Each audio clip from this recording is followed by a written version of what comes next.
Hi, everybody. My name is Rafa Lombardino, and this is Translation Confessional.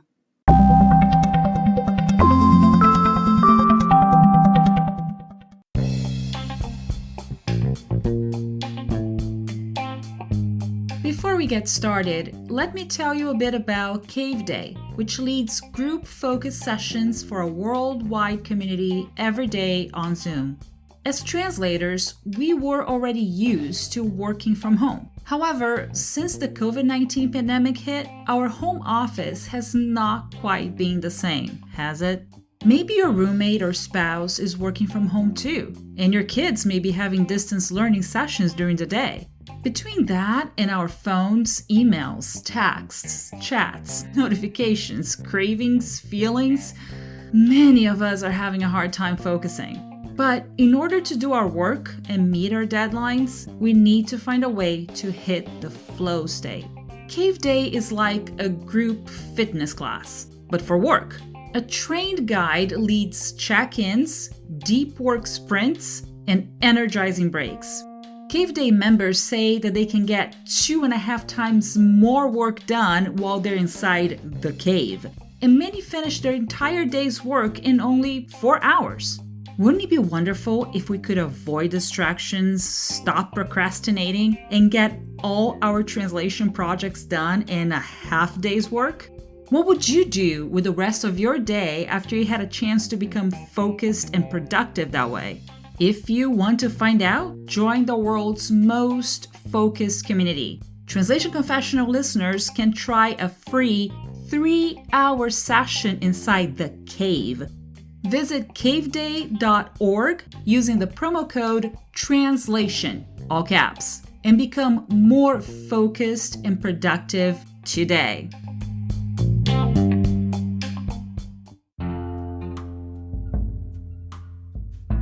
Working with CAT tools.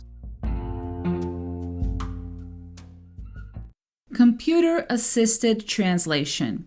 That's what CAT stands for.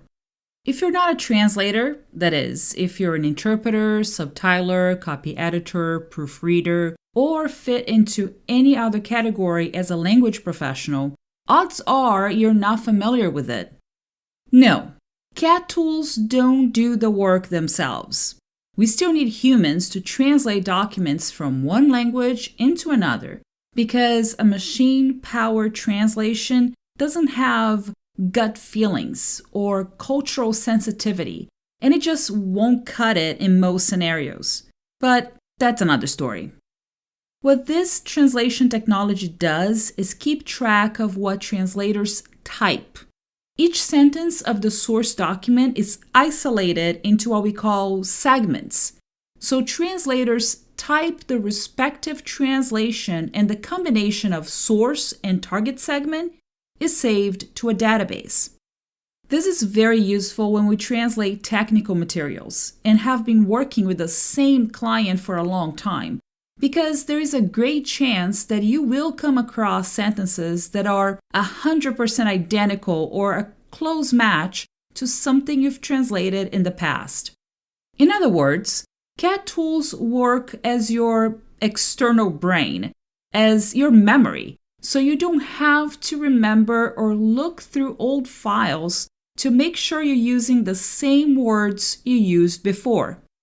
In general, once you load a file into a CAT tool, you can see the original sentence on the left-hand side of the translation screen, and then you type the translation on the right-hand side of the screen.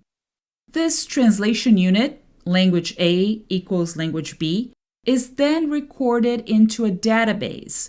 And once that sentence or something similar shows up again, the CAT retrieves the recorded translation unit for you. And you can choose to use the exact same translation or adapt it according to the changes in the new original sentence. If you're not familiar with CAT tools at all, I'm adding a link to this episode's description so you can watch some short videos that will give you a better visual of how CAT tools can help you.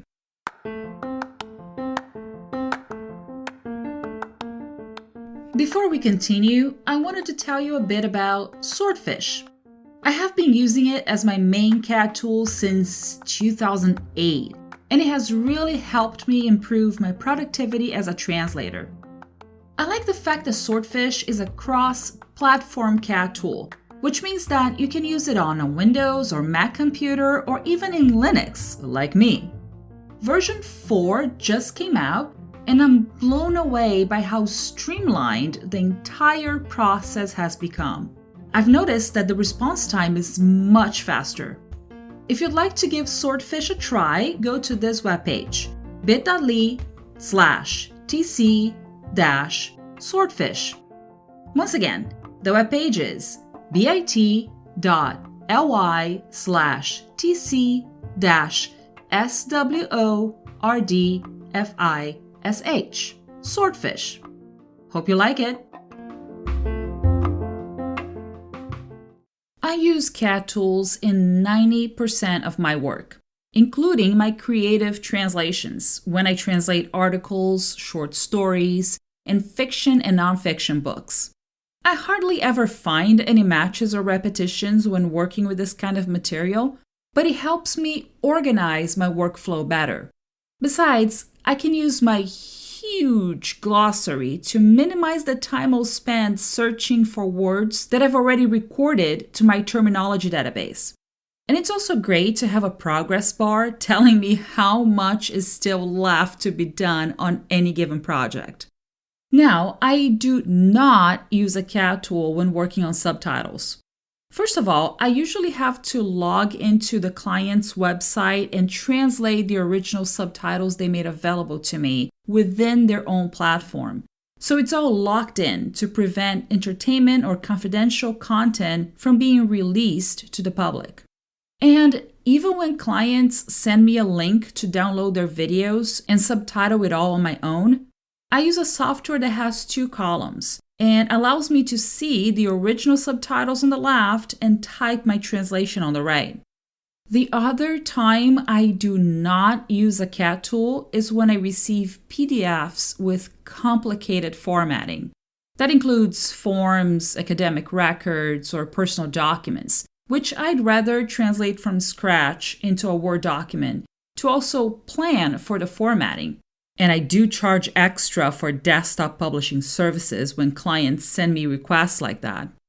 However, if I receive a PDF that has a lot of text and simple formatting, such as special education plans containing information about an immigrant student who has special needs and whose parents don't speak English, then I convert that PDF to a Word document, clean it up a bit, and then I put it through the CAD tool so I can take advantage of my memory and glossary. For a few weeks here at Translation Confessional, I'm highlighting some other aspects of CAD tools because I don't want to overload anyone with too much technical information in a single episode. I'm also brainstorming an online session about it with some video demos, so stay tuned for upcoming news flash episodes here. If you already use a CAD tool, I'm curious to know what your experience has been like. Send me a message or leave a voicemail telling me what program you use and what you like about it.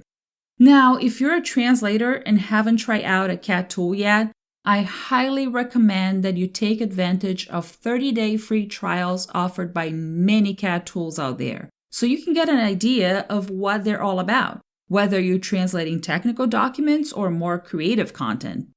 I'm sure a CAD will come in handy and you'll see a boost of productivity once you come to the top of your steep learning curve.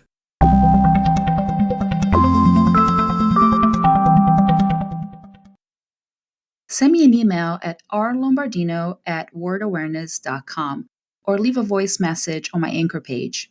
If I get enough feedback and voice messages, I can go back to the subject and post a special podcast episode with everyone's opinion on this very same theme. By the way, my Anchor page is anchor.fm/translation-confessional. I look forward to hearing from you. Stay tuned for weekly episodes and subscribe to Translation Confessional through your favorite podcast app.